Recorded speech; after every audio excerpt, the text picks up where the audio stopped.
Shalom semuanya. Shalom. Shalom.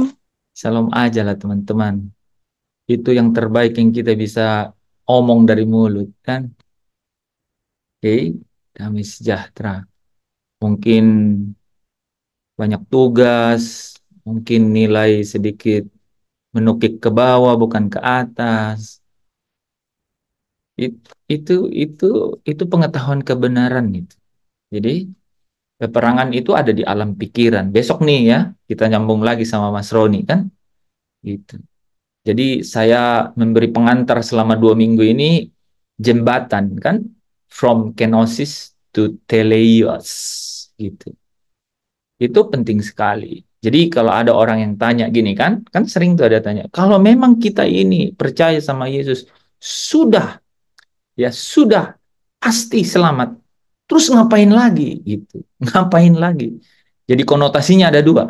Ngapain lagi itu artinya tidak perlu apa-apa lagi toh selamat kan gitu. Nah, saudara bisa menjawab pertanyaan-pertanyaan begitu gitu ya dengan eh, pemahaman-pemahaman mengenai teleios itu gitu ya. Terus yang kedua, kalau begitu kalau sudah percaya kan ya tidak apa-apa kalau begitu buat dosa. Oh, firman Tuhan berkata ya, orang yang keluar dari ajaran. Nah, jadi apa yang membuat saudara dan saya itu diselamatkan? Karena memang ada ajaran. Ajaran apa ini? Ajaran saudara dan saya jadi miliknya Bapak, milik Bapak dulu. Baru Bapak memberikan miliknya itu kepada Yesus. Jadi miliknya anak. Gitu. Nah, siapa yang keluar dari ajaran, dia tidak memiliki Bapak, dia tidak memiliki anak. Saudara kalau ingat, dia tidak mendapat meterai, meterai namanya anak dan namanya Bapak. Ya, jadi eh, di sisa hari-hariku, gitu kan? Berbuah-buah bagimu, tanda cinta dan kerinduanku. Saudara, jadi di sisa hari-hari ini, kita sedang apa, saudara? Sebenarnya kita sedang apa? Anak-anak Allah itu, orang-orang benar yang dibenarkan oleh darah Yesus itu, orang-orang yang percaya itu sedang apa sebenarnya? Di sisa-sisa hari ini, gitu. Memang betul tuh kata-kata itu, dikatakan di sisa-sisa hari karena Paulus pakai kata di waktu yang sisa ini gitu. Dan waktu yang sisa itu Paulus mengatakan ini adalah waktu yang darurat, emergency gitu. Ya. Sebenarnya jadi kita ngapain Saudara di waktu-waktu yang sisa ini? Sambil kita menanti-nantikan kan gitu kan? 2 Petrus 3 kan ayat yang keberapa? Ayat yang ke-14 ya. Siapa yang baca kemarin kan? Gitu ya. Sambil menanti-nantikan semuanya itu katanya ya. Hendaklah kamu berusaha. Berusaha. Apa katanya? Hidup tak bercacat dan tak bercela ya. Dan apa katanya yang terakhir itu yang menarik ya? Dalam pendamaian. Wah, ya. Di dalam pendamaian. Jadi apa yang kita sedang usahakan, saudara?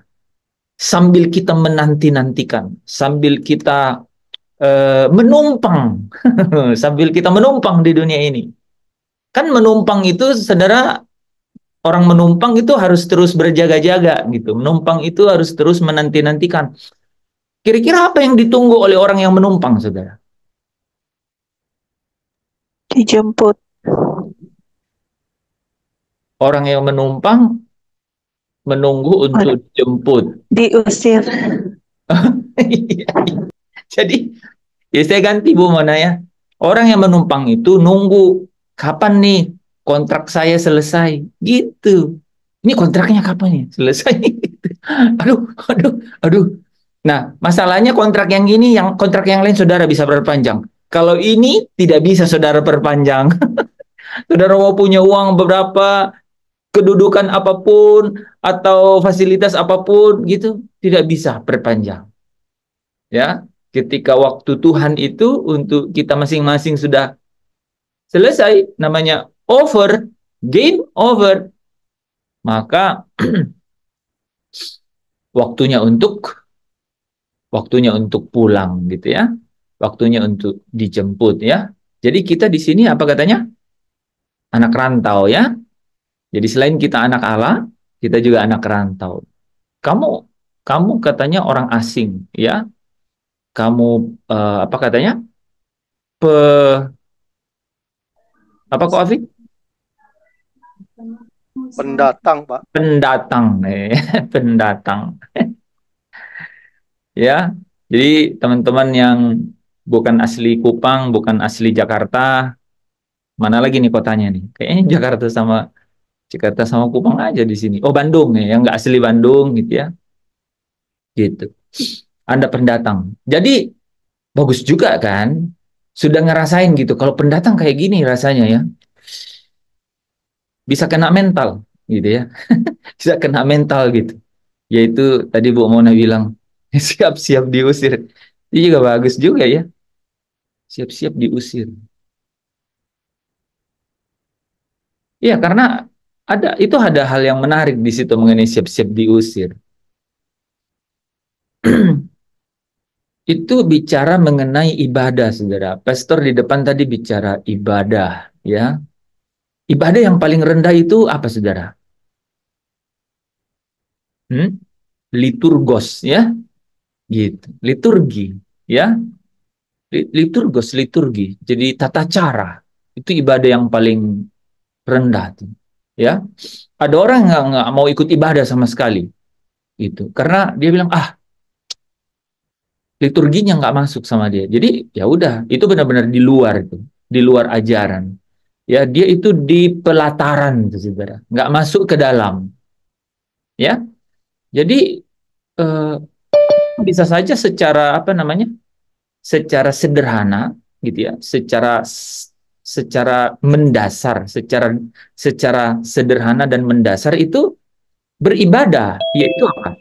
Datang ikutin liturgi yang ada, itu ibadah. Ya, Pak Tadus bisa lihat tuh kalau dari mimbar, orang yang melihat ibadah itu sebagai liturgi, gitu. Dia kadang-kadang lihat HP terus mau nyanyi itu dia lihat lagi liturgi. Itu orang ibadah Pak, liturgi, gitu. Teman-teman juga kalau jadi jemaat lihat kiri kanan ada nggak orang yang mengartikan ibadah itu liturgi saja, gitu. Dia ngikut, gitu. Gitu. Dia sampai kaget kalau dibilang jemaat diundang untuk berdiri, dia kaget, gitu. Karena dia dia nggak mengikuti lebih dari sekedar liturgi gitu. Dia hanya terfokus pada tata cara ibadah. Itu ibadah nggak? Ibadah gitu. Jangan menjauhkan diri dari persekutuan gitu, dari perkumpulan. Itu liturgi itu. Nah, tapi arti ibadah yang kedua itu saudara adalah berbakti. Berbakti itu membutuhkan dedikasi gitu. Saudara berbakti nggak? Siapa contoh saudara yang saudara tahu eh, orang yang sering berbakti? Hmm? Ibu bapak guru ya, setuju ya? Nah, ibu bapak guru itu berbakti dia berbakti. Guru sekolah minggu dia berbakti itu, gitu ya. Mendedikasikan diri. Saya jadi ingat tuh. Yesus pernah bilang gini kan, kamulah yang selalu bersama dengan aku di dalam segala pencobaan yang kualami. Saudara berbakti nggak? Saudara beribadah nggak? Saudara jadi ngeri-ngeri sedap, wah saya berarti belum ibadah nih ya. Ibadah tingkat kedua itu harus sampai berbakti gitu. Mendedikasikan diri gitu. Kalau di kitab Wahyu pasal 15 itu dikatakan dia pergi kemana saja anak domba itu pergi gitu. Nah, itu adalah orang-orang yang berdiri di Bukit Sion. ya. Wahyu 14, Wahyu pasal 15. Nah, yang ketiga, saudara, ibadah itu bukan hanya memiliki dedikasi untuk menyembah, atau dedikasi untuk melayani, atau dedikasi untuk mengorbankan diri, bukan. Tapi ibadah itu adalah memisahkan diri, saudara. Memisahkan diri. Menyucikan diri. Menguduskan diri. Dalam bahasa Inggris, godliness. Gitu. Pisahkan diriku dari dunia ini. Semakin ku damba kerajaanmu. Jadi tidak mungkin kita nih semakin mendamba. Kalau kita ditanya, kamu mendamba kerajaan nggak? Iya dong. Tapi semakin mendamba itu, saudara, semakin mendambahkan kerajaan itu ada satu intensitas, ada satu frekuensi, ada satu ukuran yang kemudian semakin meningkat gitu dalam diri kita. Nah, supaya kita semakin mendamba kerajaannya itu, satu-satunya, ini satu-satunya syaratnya adalah memisahkan diri dari kerajaan bumi ini, dari dunia ini. Gitu. Secara singkat, saudara bisa mengambil satu pengertian. Itulah kenosis. Jadi kenosis itu sebenarnya satu perjalanan ibadah. Pak, gimana memaknai kenosis? Bagaimana mengimplementasikan kenosis? Bagaimana saya berkenosis, Pak? Jawabannya, beribadalah. Pak, beribadah seperti apa? Nah, saudara sudah lihat. Rupanya ada tingkatan dari ibadah ini. Bukan jenis ya, saudara, bukan jenis. Tingkatan. Dari sekedar mengikuti tata tata cara gitu. Liturgi, satu rutin yang dibangun gitu. Dan kemudian disahkan gitu, ya. Itu kemudian meningkat kepada satu apa? Panggilan dari dalam hati untuk mendedikasikan diri, untuk berbakti, untuk eh, beribadah artinya berbakti, gitu kan, memberikan diri, ya, ya, dan bukan hanya sampai di situ, tetapi sungguh ketika telah memberikan diri dan berbakti kepada siapa? Pasti ada objeknya kan, gini, ada objeknya, ada objek, dan objek itu adalah objek yang tidak ada yang lainnya gitu, dan itu adalah fokus dari penyembahan. Fokus dari penyembahan. Ketika kita mendedikasikan diri, memfokuskan diri pada fokus penyembahan ini, berbakti kepada Dia, maka apakah seketika atau serta-merta kemudian segala sesuatunya menjadi kudus? Jawabannya tidak. Ya kan? Jawabannya tidak. Karena apa? Ini adalah satu proses pembaharuan. Ini adalah satu proses penjalanan. Ini itu kados, lorong panjang gelap gitu, tapi di ujungnya ada terang. Nah, di ujungnya ini tuh, saudara, kalau kita mau sampai ke situ, ya, ini yang dibahas di dalam Roma pasal 6 ya, gitu. Roma pasal 6 yang katakan pengudusan dirimu sampai kepada kehidupan yang kekal. Ya, sampai kepada kehidupan yang kekal. Bicara mengenai hamba Allah atau hamba kebenaran kan, gitu. Hamba Allah atau hamba kebenaran kan, gitu. Saya ingat tadi kemarin Pak Tadus yang baca ya, Roma pasal 6 ya, gitu. Itu pengudusan dirimu sampai kepada hidup yang kekal. Ya. Jadi ada satu lorong panjang gitu.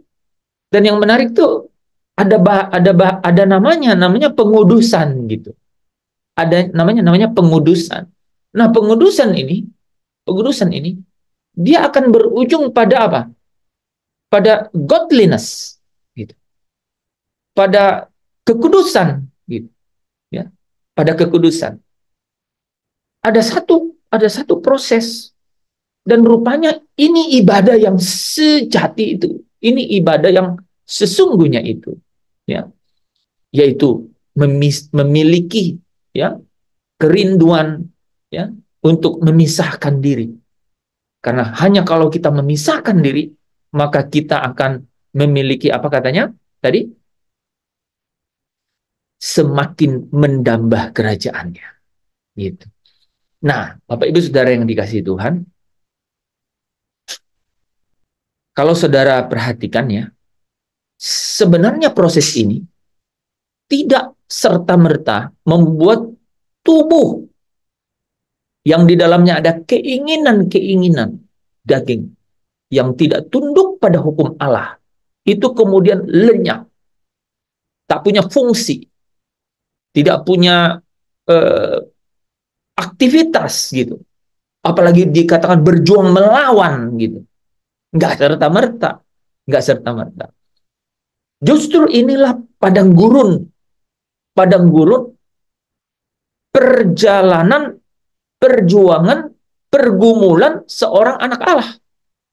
Kalau saudara ingat Matius pasal 4, ya, kemudian Yesus dibawa oleh Roh ke padang gurun. Ya, saudara lihat di dalam kitab Wahyu, ya, maka perempuan itu dibawa ke padang gurun, dilarikan ke padang gurun. Itu bicara mengenai memang masuk ke dalam pencobaan, gitu, masuk ke dalam ujian, gitu, ya. Nah, eh, jadi tidak serta merta, ya, tidak serta merta. Jadi keadaannya itu, saya ingat tuh lagunya Yanti kemarin tuh, ya. Eh, yang gimana Yanti yang di bumi dipijak,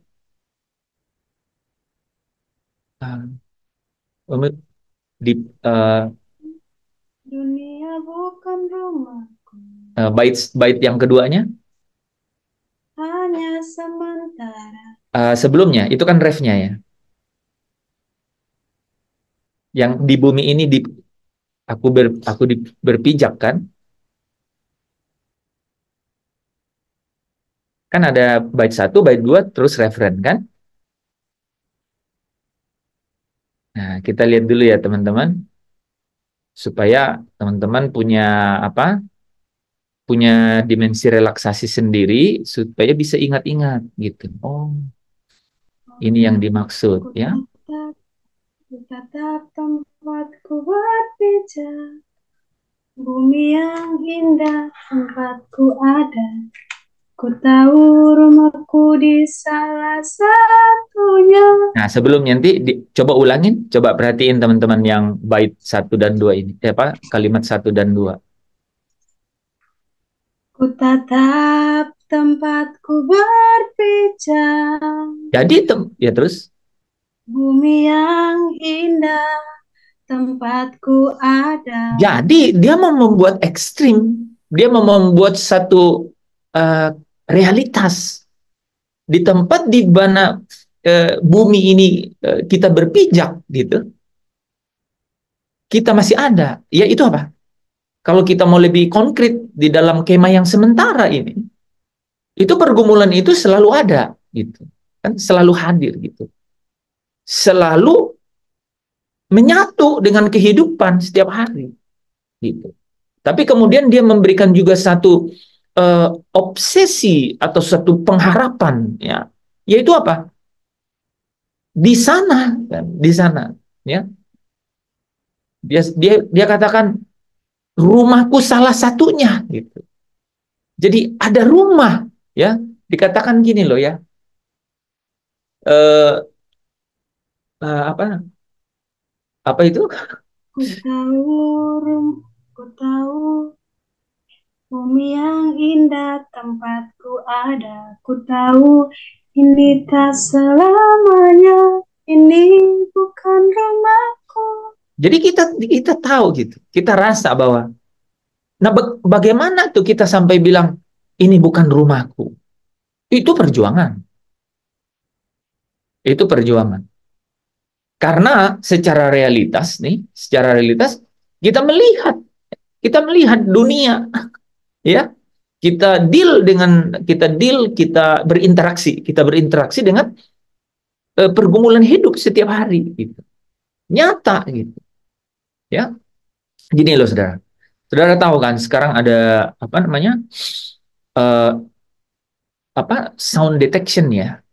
Sound detection gitu kan. Saudara ngomong ya, kalau saudara mencari sesuatu di Google kan nggak harus ketik, bisa bisa ngomong kan, misalnya rote, rote, ah dia keluar, ya, dia akan munculin apa mengenai rote, kemudian kalau masuk ke map jadi mapnya rote. Saudara tahu kalau lihat sesuatu juga nggak harus suara kan, bisa di foto kan, foto dia searching sesuai dengan fotonya. Teman-teman, mata ini melihat, mata melihat, mata menangkap gitu, telinga mendengar, telinga juga menangkap suara itu. Ketika dia tangkap suara itu persis dengan tadi itu. Itu suara yang keluar ditangkap oleh handphone menjadi menjadi apa? Menjadi gelombang, jadi dari gelombang suara jadi gelombang listrik dan kemudian jadi apa? Jadi digital digit-digit yang kemudian berarti satu satu pengertian. Kemudian dia carilah rote itu, kan? Ketika kita mendengar, kita melihat, tubuh kita ini nggak mati, indera kita ini nggak mati, indera itu segera memproses, segera memproses. Makanya kalau ketemu orang buta tuh kita senyum-senyum gitu ya, membayangkan dia bahagia banget ya gitu. Bisa jadi, karena dia nggak dapat intervensi terlalu banyak mengenai hal-hal itu. Kalau sampai kita bilang kita rindu untuk pulang ke rumah kita yang ada di sana, gitu, pasti ada sesuatu. Nggak mungkin nggak ada apa-apa. Nggak mungkin itu biasa-biasa saja. Karena yang biasa-biasa saja itu, yang tadi itu, kita berinteraksi secara real, secara nyata, gitu, dengan kehidupan sehari-hari, dan kita jalani sebagaimana biasanya, ya, business as usual, seperti biasa. Gitu, bagaimana orang mencari makan, ya seperti itulah. Gitu, dan kita mempertahankan kehidupan sebisa-bisanya kita mempertahankan gitu. Tidak ada makna-makna yang lebih dari sekedar hidup bertahan atau hidup yang dihargai atau hidup yang mencapai satu prestasi. Nggak ada yang lebih dari itu. Nilainya itu semua di sini, di bumi ini gitu. Itu kan yang standar kan, itu yang standar. Itu yang indrah ini gitu ya. Tak perlu Tuhan gitu. Ya. Indra ini tuh nggak perlu bertuhan kan, standar kan, gitu. Cari nafkah nggak perlu bertuhan, ya kan? Orang banyak yang tidak bertuhan dan bisa cari nafkah, toh, gitu. Tapi kalau saya dan saudara kemudian memiliki satu kerinduan, gitu, satu gairah yang eh, ingin pulang, gitu, ingin pulang dan mendambah-dambahkan satu tempat, rumahku salah satunya. Wah, yakin sekali gitu. Ya. Ada rumahku dan rumahku salah satunya kan gitu. Itu pasti ada sesuatu yang lain gitu. Nah, saudara, tahukah saudara, sebesar-besarnya, semakin besar kerinduan, semakin besar keinginan itu adalah tingkat seberapa saudara mengosongkan diri. Dan semakin saudara mengosongkan diri, semakin saudara, ini saudara, semakin saudara menikmati atau merasakan yang mengosongkan diri, itu semakin saudara menuju kepada kesempurnaan. Jadi tidak sulit untuk membayangkan, tidak sulit untuk mempraktekannya. Nah, saudara, ketika saya berkata begini, itu pasti bukan dari manusia. Udah bukan dari manusia. Itu pasti karena di dalam batin itu tertulis firman itu. Itu pasti begitu, saudara. Kalau saudara kalau ada orang nih ya, yang tidak memiliki pewahyuan untuk kemudian menangkap kata-kata itu, dia pasti tidak akan setuju. Pasti tidak akan setuju. Tetapi kalau saudara memiliki pengilhaman, wahyu oleh Roh Kudus, itu pasti saudara bisa menikmati itu. Semakin saudara mengosongkan diri, maka semakin saudara akan mendambahkan yang namanya rumah saudara itu. Rumah di mana segala sesuatu itu menjadi baru. Jadi eh, semakin kita mengosongkan diri, maka itu artinya semakin kita memisahkan diri. Dan itu ukurannya adalah ibadah, ya. Ibadah. Ibadah bukan sekedar ikuti tata acara, ya, atau liturgos tadi, liturgi. Bukan juga hanya sekedar mendedikasikan diri, berbakti gitu ya. Bukan hanya sekedar untuk memberi diri gitu, bukan sekedar itu. Tetapi sampai pada apa? Pisahkan diriku dari dunia ini. Jadi memisahkan diri dari dunia ini, saudara, itu adalah dimensi, paling tidak salah satu dimensi dari kenosis itu. Ibrani 12 ayat yang 1 dan 2 itu sebenarnya harus didasari oleh Roma 12 ayat 2 itu. Do not conform to the world. Janganlah kamu menjadi serupa dengan dunia ini. Gitu. Artinya gaya hidupnya itu harus gaya hidup anak rantau, orang yang sedang menumpang, gaya hidup mentalitasnya itu pendatang di sini gitu. Nah, kalau begitu gaya hidupnya seperti apa? Nah, ini gaya hidup yang benar-benar menjadi perjuangan, saudara. Sementara saya dan saudara memijakkan kaki di bumi ini, kata lagu tadi kan. Kemudian ada di dalam kema yang sementara ini kan. Kema ini namanya tubuh. Tubuh ini tuh ada keinginan-keinginan. Roma 8 ayat 7 katakan keinginan-keinginan ini dia tidak takluk pada hukum Allah. Memang itu tidak mungkin baginya. Wah, makanya Roma pasal 8 ayat 3. Karena itulah Allah mengutus anaknya ke dalam daging itu. Supaya di dalam daging itu, dosa itu dihukum. Supaya itu selesai. Itu padang gurun yang saudara dan saya memang harus lewati. Tetapi di tengah realitas kehidupan seperti itu, ada sesuatu dan saya, sesuatu ya yang saudara dan saya itu harus betul-betul bisa tangkap.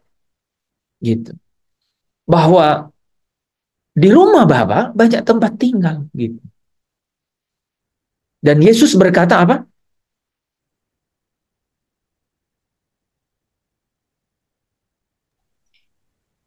Aku pergi ke sana. Aku pergi menyediakan tempat bagimu, supaya di mana aku berada, Nah, di Yesus situ bilang membawa kamu ke tempatku.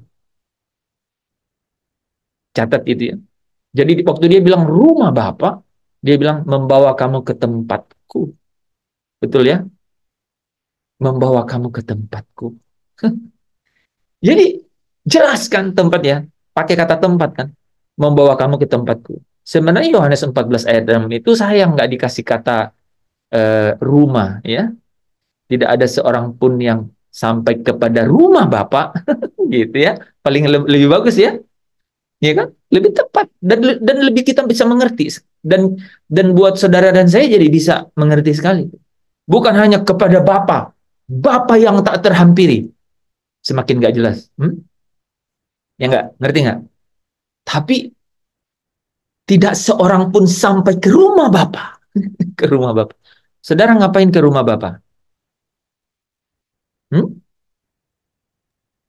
Memandang kemuliaan. Apa? Adik? Adik. Apa? Mira?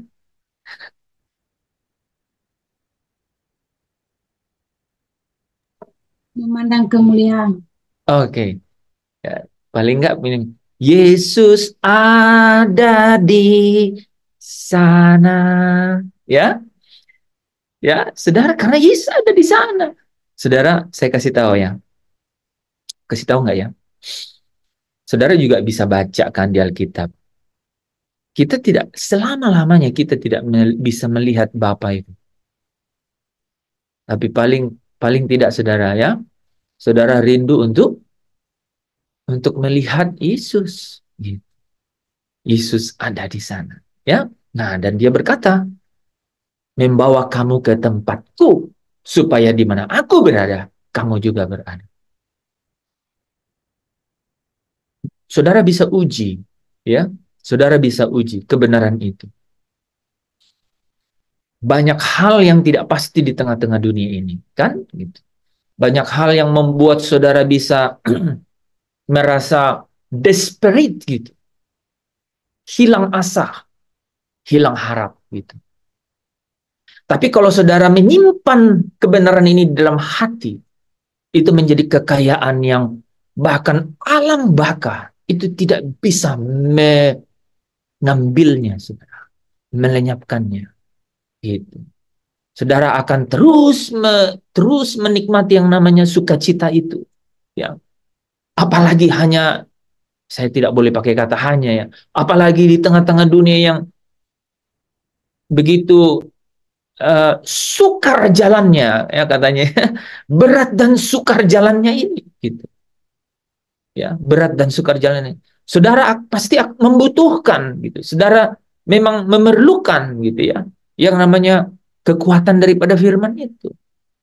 Dialah yang akan membuat saya dan saudara terus ya bergerak maju. Nah, ini yang disebut di dalam Efesus pasal 4 ya, ayat yang ke-13 saudara ya, ayat yang ke-13.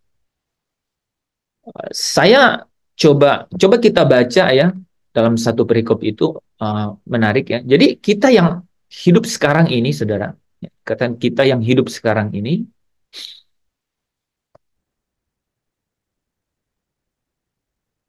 ya,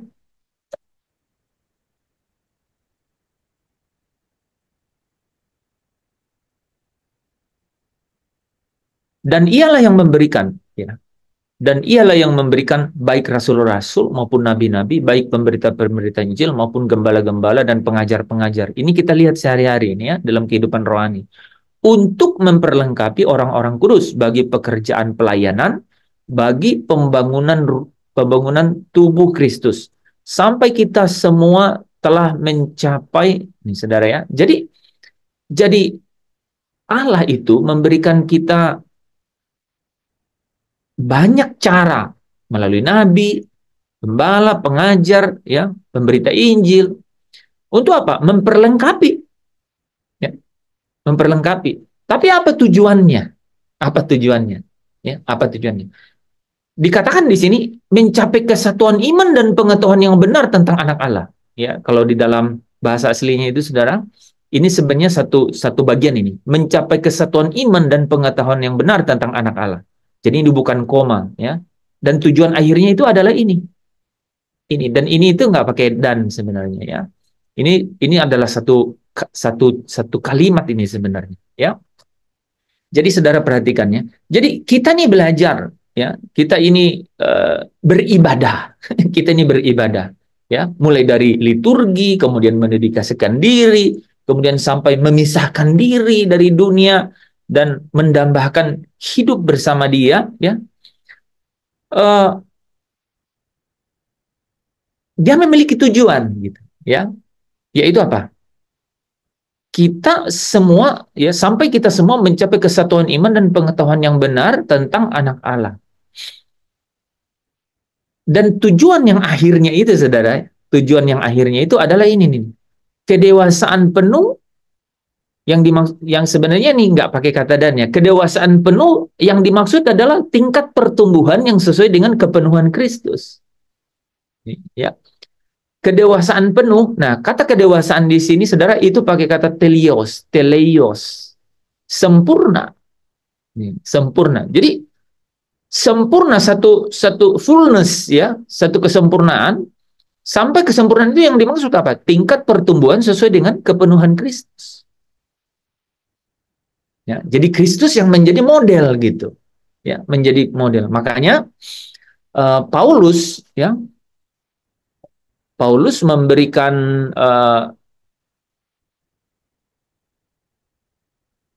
ini ya, gimana ya dia tulis ya. Paulus itu tulis ini saudara. Dia dia katakan kami itu membawa kamu kepada uh, kesempurnaan Kristus. Nih, Kolose pasal 1 nih, ayat 28 nih. Nih ya. Coba lihat ya. Nih Kolose pasal 1. Dialah yang kami beritakan. Saudara lihat tadi ya. Bicara tadi rasul-rasul, nabi, pemberita Injil, gembala-gembala. Paulus bilang dialah yang kami beritakan. Ya. Apabila tiap-tiap orang kami nasihati dan tiap-tiap orang kami ajar dalam segala hikmat, apa katanya? Untuk memimpin tiap-tiap orang kepada kesempurnaan di dalam Kristus. Ya, kesempurnaan di dalam Kristus. Jadi ini yang hal yang sama yang dibahas di sini nih. Sampai pada satu kedewasaan penuh, yaitu tingkat pertumbuhan yang sesuai dengan kepenuhan Kristus. Ya. Nah, saudara lihat ya. Sehingga, coba ya, lihat ya, sehingga kamu, kita, bukan lagi anak-anak yang diombang-ambingkan oleh rupa-rupa angin pengajaran. Ya kan? Oleh permainan palsu manusia dalam kelicikan mereka yang menyesatkan. Tetapi dengan teguh berpegang kepada kebenaran di dalam kasih kita. Bertumbuh di dalam segala hal ke arah Dia, Kristus yang adalah kepala. Jadi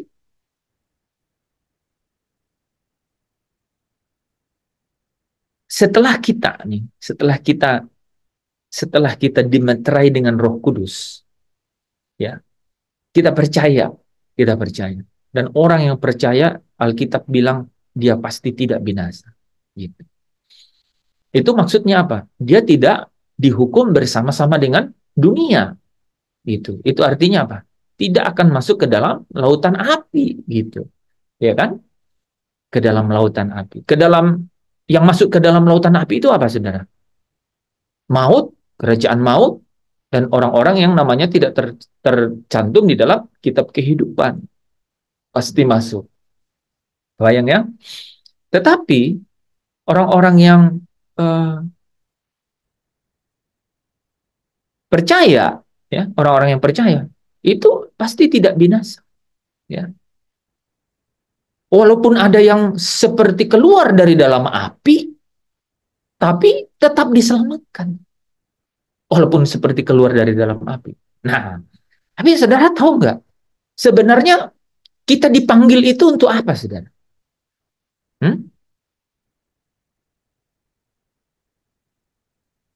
Banyak jawabannya, tapi silahkan, bebas.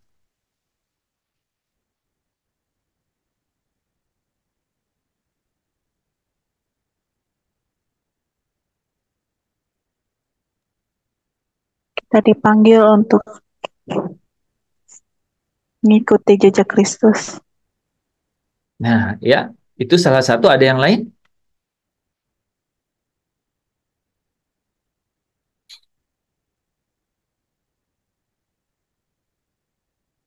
Kan gini, kan percaya itu pasti tidak binasa, gitu.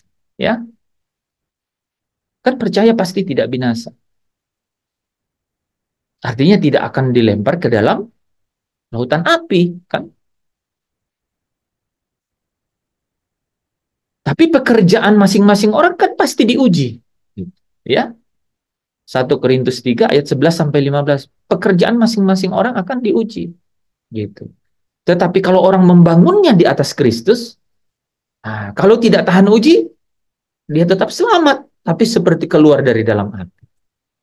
Nah, sesungguhnya, gitu ya, sesungguhnya kita itu dipanggil oleh Allah untuk apa? Untuk datang kepada kemuliaannya. Ya kan? Allah memanggil, coba baca ulang lagi kan? Ya. 1 Petrus 5 ya, ayat 10 ya.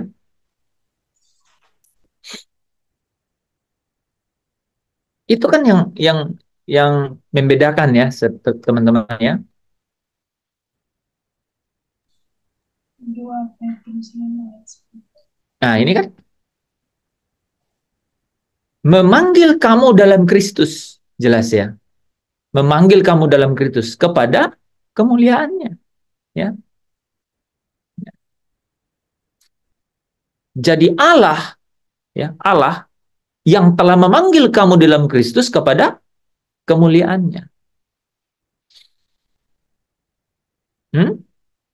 Jadi kita memang, jadi kalau kita bilang begini nih, yang ku ingini engkau saja diam dalam kehendak rencanamu. Terus pisahkan diriku dari dunia ini, semakin ku nambah kerajaanmu. Ya, wah lagu itu juga bagus ya. Oh Oh Tuhan Tuhan ini. Yesus, kerinduan hatiku, Nah, mutiara tak ternilai, harta milikku, keindahanmu memudarkan dunia di mataku, engkau termulia. Itu suara paling tinggi saya ya. ya teman-teman coba maknai lagu itu ya. Itu sebenarnya lagu itu tuh udah muncul dari ini loh, dari satu kristalisasi pergumulan, lewati pergumulan lorong kados, lorong panjang gitu. Tapi kalau saudara lihat, perhatikan, malam hari ini saudara menemukan satu arti ibadah gitu. Ya, ibadah bukan hanya liturgi, ya, ikut tata cara gitu ya. Oh, ini lagi puasa nih misalnya. Oh, ini lagi persembahan nih. Oh, ini lagi waktu doa nih. Ini lagi renungan pagi nih.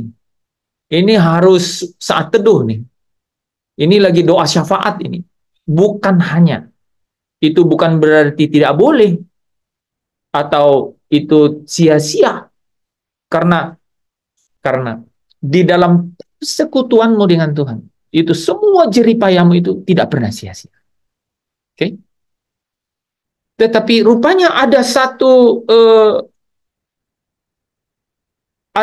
warisan, nih saudara. Dan warisan itu hak, ya. Warisan itu hak. Ini yang disebut hak-hak kerajaan. Apakah semua orang mendapatkan hak-hak kerajaan? Bapa maunya begitu. Tapi realitas kehidupan itu berkata keinginan-keinginan itu berjuang melawan jiwa, dan keinginan-keinginan itu tidak takluk kepada hukum Allah. Sehingga ada orang yang menyerahkan anggota tubuhnya menjadi senjata-senjata kelaliman dan bukan untuk menjadi senjata-senjata kebenaran. Pasti hasilnya berbeda kan gitu. Berbeda. Pak, bagaimana kalau dia itu udah percaya Yesus? 1 Korintus 3 ayat 15 bilang kalau itu tidak tahan uji, maka dia terbakar. Dia mengalami kerugian. Tetapi dia tetap diselamatkan, tetapi seperti keluar dari dalam api. Kalau di dalam saudara-saudara, ya, di dalam iman Katolik nih saudara, itu ada api penyucian. Nah, itu yang dimaksud. Ya, itu yang dimaksud. Jadi ada memang stage, ada memang tahapan itu, ada memang tahapan itu. Tapi Yesus memanggil kita apa saudara? Di dalam Filipi 1 ayat 29 dia katakan gini kan, kamu dikaruniakan bukan saja untuk percaya, bukan hanya untuk tidak binasa. Saya ganti. Kepada kamu tidak hanya dikaruniakan hanya untuk tidak binasa. Saudara bisa renungkannya. Ini saudara ya. Kepada kamu kepada kamu dikaruniakan bukan saja untuk tidak binasa. Karena kalau percaya kepada Kristus pasti tidak binasa. Bukan hanya untuk tidak binasa. Melainkan, coba saudara ganti nih, jangan baca lurus. Melainkan, Ikut menderita.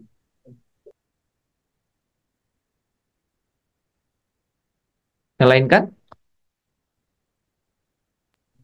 Tidak turut dihukum. itu sama percaya. Orang yang percaya itu pasti tidak binasa, tidak turut dihukum.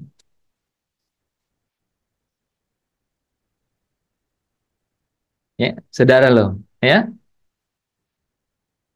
Sebab kepada kamu dikaruniakan bukan saja untuk tidak binasa, melainkan menderita. itu baca anak SD. Melainkan, coba ganti. Kan saya ganti ini. Kepada kamu dikaruniakan bukan saja tidak binasa, melainkan Sempurna. Melainkan dimuliakan. Beroleh hidup yang kekal. melainkan dipermuliakan bersama-sama dengan Yesus. Itu loh saudara, ya. Ya, boleh juga Mira tadi bilang bahwa menjadi sempurna, ya, tapi ujungnya sempurna itu apa? Sempurna itu kan tadi apa? Nih, sempurna itu kan sempurna itu nih. Teleios ini nih. Ini dalam bahasa aslinya ini pakai kata teleios, teleion. Kedewasaan penuh. Jadi menarik saudara ya. Kalau dibilang, kamu udah dewasa belum? Menurut bahasa Alkitab itu sempurna. Kamu udah sempurna belum? Gitu. Pakai kata teleion. Ya. Jadi yang dimaksud kedewasaan penuh atau sempurna di sini itu adalah tingkat pertumbuhan sesuai dengan kepenuhan Kristus. Tingkatnya seperti Kristus. Nah, Kristus itu mencapai kesempurnaannya kan? Kita udah belajar itu ya. Mana kemarin? Ibrani pasal 5 ya. Sorry. Nah, ini ya. Dan sesudah ia mencapai kesempurnaannya. Dan sesudah ia mencapai kesempurnaannya, ia menjadi pokok keselamatan. Ya. Kemudian ia dipanggil menjadi imam besar oleh Allah. Ya. Oke. Jadi kembali ke poin kita ini ya, teman-teman ya. Jadi kamu dipanggil bukan hanya untuk tidak binasa. Ini semakin saudara semakin semakin lebih tajam, ya. Jadi percaya yuk tidak binasa, tapi tahu nggak sebab kamu dikaruniakan, ya, bukan saja untuk percaya kepada Kristus, artinya tidak binasa, melainkan juga apa? Untuk menderita bagi Dia.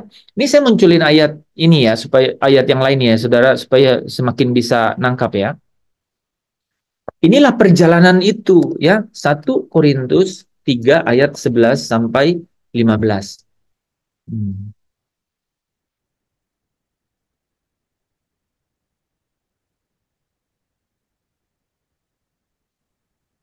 Nih kan, nih ya. Jadi katanya apa? Memang tidak ada seorang pun yang dapat meletakkan dasar lain daripada yang telah diletakkan, yaitu Yesus Kristus. Memang tidak ada. Karena menurut Roma pasal berapa? Roma pasal 3 ayat 15 ya. Ya. Kristus telah ditentukan untuk menjadi pendamaiannya. Jadi tidak ada dasar lain, memang, ya. Jadi apa yang dimaksud dasar di sini, saudara? Ini bicara mengenai pendamaian, ya. Menjadi pendamaian. Hiduplah dalam pendamaian dengan Allah, karena nih, yang dimaksud hiduplah dalam pendamaian dengan Allah itu apa? Kamu harus percaya bahwa Yesus itu agamamu mungkin saja tidak Kristen. Tapi kamu percaya bahwa Yesus itu diutus dan datang ke dunia ini. Maka artinya kamu menerima apa? Bahwa Allah memang menentukan Yesus yang diutus Kristus ini, itu apa? Untuk Allah mendamaikan dirinya dengan dunia ini. Gitu. Ya. Nah, pendamaian itu penting. Makanya dikatakan di sini, apa? Tidak ada seorang pun yang dapat meletakkan dasar lain, ya, daripada dasar yang telah diletakkan. daripada dasar yang telah diletakkan, yaitu Yesus Kristus. Ya, dialah memang dasar itu. Ya, dialah menjadi pendamaian itu, sehingga Allah bisa membuka diri gitu kepada dunia ini kan gitu.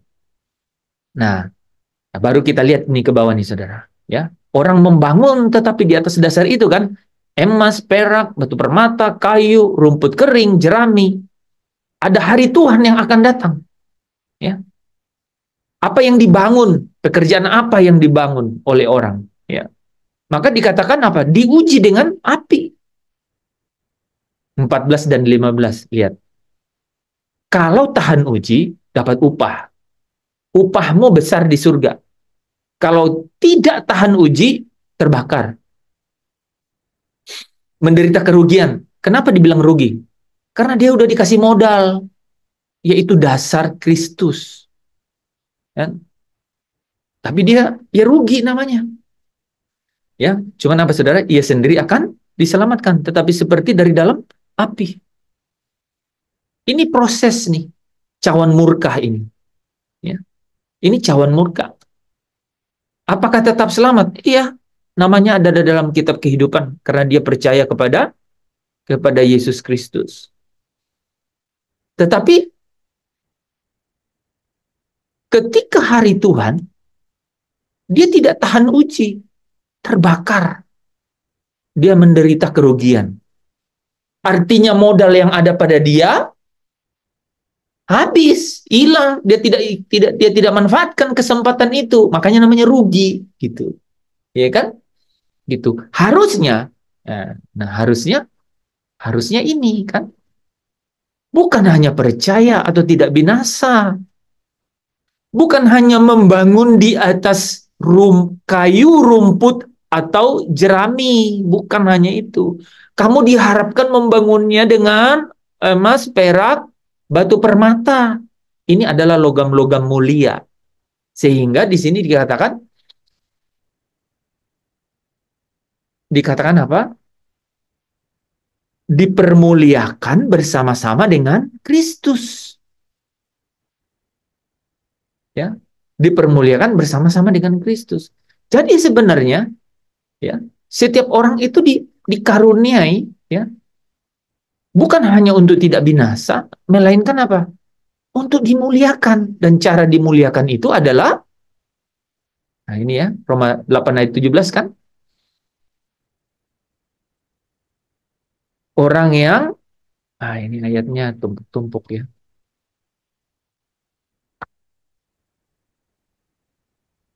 Orang yang apa? Menderita bersama-sama dengan Yesus, mereka juga yang dipermuliakan bersama-sama dengan Yesus. Oke? Nah, saudara, saya kasih satu ayatnya mengenai ibadah. Ya. Jadi, journey atau perjalanan kita itu sebenarnya bicara mengenai ibadah ini. Ya. Memang setiap orang yang mau hidup beribadah, godliness, di dalam Kristus Yesus, itu akan menderita. Ini bicara mengenai apa? Bicara mengenai dipermuliakan. Saudara kalau lihat, apa sih dipermuliakan ini? Ini adalah hak. Ini adalah hak. Hak ini diberikan kepada apa? Ahli waris. Inilah janji itu.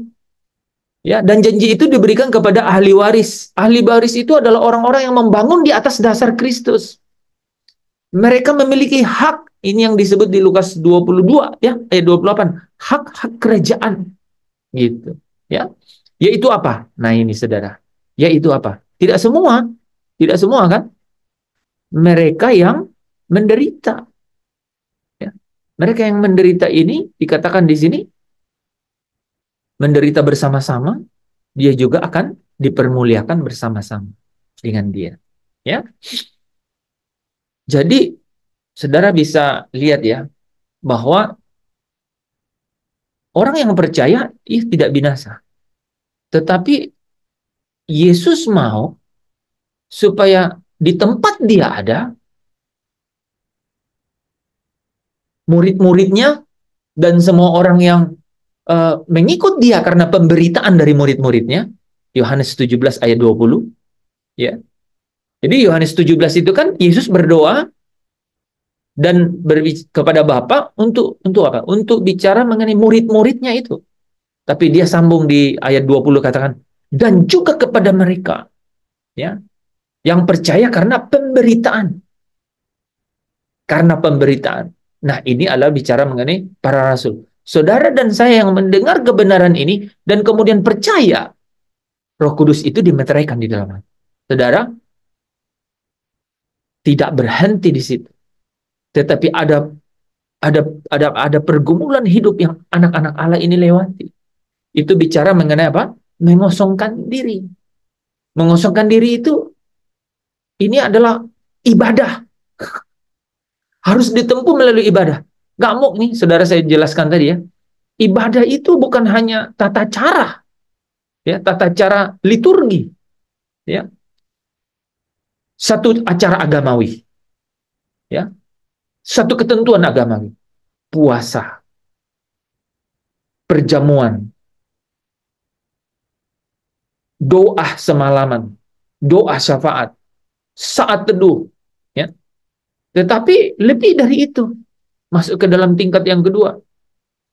Latreo, berbakti, mendedikasikan diri, mengabdi. Itu levelnya apa, saudara? Itu menyerahkan anggota-anggota tubuh menjadi senjata kebenaran, ya, menjadi hamba kebenaran. Hamba itu cirinya cuma satu, ya, dia harus selalu taat pada tuannya. Dia harus selalu patuh pada tuannya, mengabdi. Jadi kalau ibadah saya dan saudara, sudah sampai pada posisi hamba, saudara sampai pada tingkat yang lebih maju. Paling tidak pada tingkat yang kedua, yaitu jadi hamba, ya, mengabdi, ya, berbakti, sudah memiliki fokus penyembahan, fokus untuk berbakti, yaitu kepada yang disembah, kepada yang diagungkan, kepada yang dijunjung tinggi. Sampai di situ memiliki pembaharuan pasti. Tidak lagi sekedar liturgi. Tapi Yesus mau supaya apa? Supaya kita sampai pada apa? Memisahkan diri. Ya. Memisahkan diri dari gaya hidup dunia. Ya, memisahkan diri dari keinginan untuk di sini senantiasa gitu. Memisahkan diri dari segala obsesi mengenai dunia ini, tapi dia inginkan kita untuk apa? Melabuhkan. Seperti Abraham, dia melabuhkan pandangannya jauh, ya, jauh, yaitu apa? Ke satu negeri katanya, yaitu ke satu kota, namanya kota Allah. Gitu. Jadi ibadah yang tertinggi, saudara, adalah kenosis yang membuat anak-anak Allah itu menjadi sempurna. Saya ulangi. Ibadah yang tertinggi itu membawa kenosis seorang anak Allah, yaitu anak Allah yang mengosongkan dirinya mencapai kesempurnaan. Dan itu bicara mengenai apa? Bicara mengenai memisahkan diri dari dunia ini dan mengkhususkan diri untuk Allah. Ya, godliness, yaitu apa? Menjadi kudus. Ya, memiliki nilai-nilai karakter, memiliki kodrat ilahi. Ya. Nah, kita bisa lihat di dalam kehidupan sehari-hari. Saya ada waktu 5 menit nih ya, saudara ya, sebelum masuk ke bagian akhir. Kita kan sudah belajar ya, bicara mengenai kehidupan yang memiliki akhir bersama-sama dengan Yesus. Nah, kita ulang sedikit saja di situ ya. Akhir hidup kita itu, kalau kita ingin serupa dengan Yesus, kalau kita bilang serupa dengan Yesus, Yesus pencapaiannya itu apa, teman-teman? Yang dicapai Yesus paling akhir itu apa? Kalau kita bilang, saya mau serupa dengan Yesus.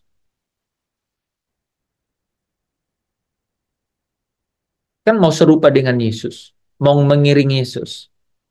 Serupa tentu saja ada gambarannya kan, Yesus seperti apa, atau mencapai apa, atau mengiring Yesus sampai di mana. Apa yang kita tahu mengenai pencapaian atau sampai di mana Yesus? Hmm? Dia menjadi yang sempurna, menjadi sempurna dan menjadi pokok keselamatan. Oke, ada lagi yang lain? Kemuliaannya apa? Oke, kemuliaan. Ada yang Dan lain? duduk di sebelah kanan Allah Bapa. Oke, tiga-tiganya benar. Ada yang lain? Kesempurnaan. Kesempurnaan tadi Bu Mona, mencapai kesempurnaan, Menjadi imam dan raja. menjadi imam dan raja, menjadi imam dan raja. Oke, tidak salah. Jadi kemuliaan Allah. Tadi yang Koafi sama Sheni Makan semeja dengan Yesus. apa? Oh, sama ya, Yesus. makan semeja dengan Yesus bisa.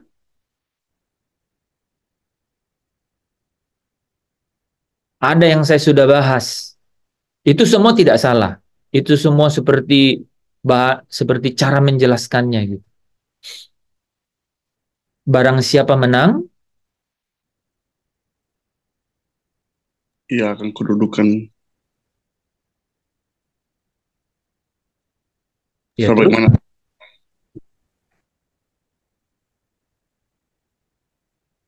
Ya, jadi barang siapa menang akan kududukkan bersama dengan aku di atas tahtaku sebagaimana aku pun telah menang dan duduk bersama dengan Bapa di atas tahtanya. Oke ya, Wahyu 3 ayat 21. Jadi, saudara tahu, tadi kan Bu Mona bilang, apa tuh? Eh, tadi Bu Mona bilang, Dia disempurna. dia mencapai kesempurnaannya. Nah, karena dia mencapai kesempurnaannya kan, dia di apa? Allah sangat meninggikan dia, kan? Nah, Allah sangat meninggikan dia, kemudian eh, Allah memuliakan dia, seperti Ko Afi bilang betul kan? Allah memuliakan dia karena apa? Dia sekalipun dia anak, dia taat sampai mati. Dia menderita, kan? Ya, dia merendahkan diri ya sekali apa? Dia menjadi hamba dan kemudian dia merendahkan diri sama seperti eh, dia mengosongkan diri menjadi hamba dan merendahkan diri, ya, menjadi sama seperti manusia kan dan mati di atas kayu salib. Dia menderita, dia mendapat kemuliaan, betul kan? Terus Pak Tadus bilang jadi imam dan raja. Saudara tahu nggak Kristus itu artinya apa?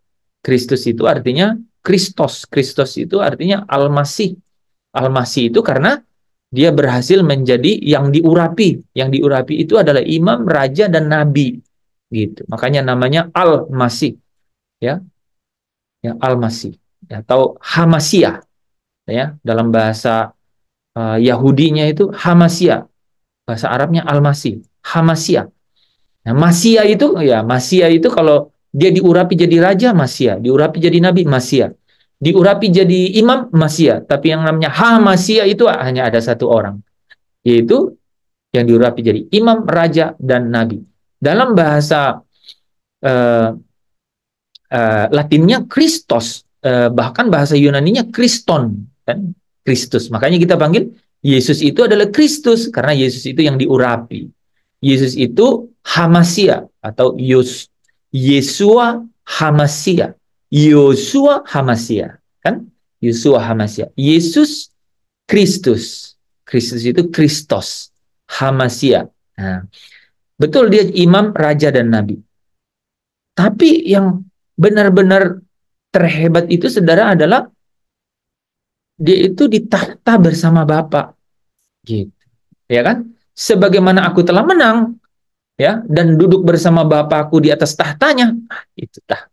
Nah, saudara tahu kalau diturunin dari atas, Dia bilang, kalau kamu menang, barang siapa menang, akan kududukan bersama aku di atas tahtaku. Dan saudara bicara mengenai tahta itu apa? Itulah hak-hak kerajaan. Ingat ya, saya cerita itu ya. Itu hak kerajaan. Gitu. Jadi kalau tadi Ko Afi bilang dimuliakan itu sebenarnya itu agak samar kan. Dimuliakan itu apa ya? Sekarang lebih jelas. Itu Roma 8 ayat 17 kan? Berhak atas janji-janji. Kamu adalah ahli waris. Itu maksudnya apa? Ahli waris terhadap hak-hak kerajaan. Dan hak kerajaan itu apa? Di tahta. Oke?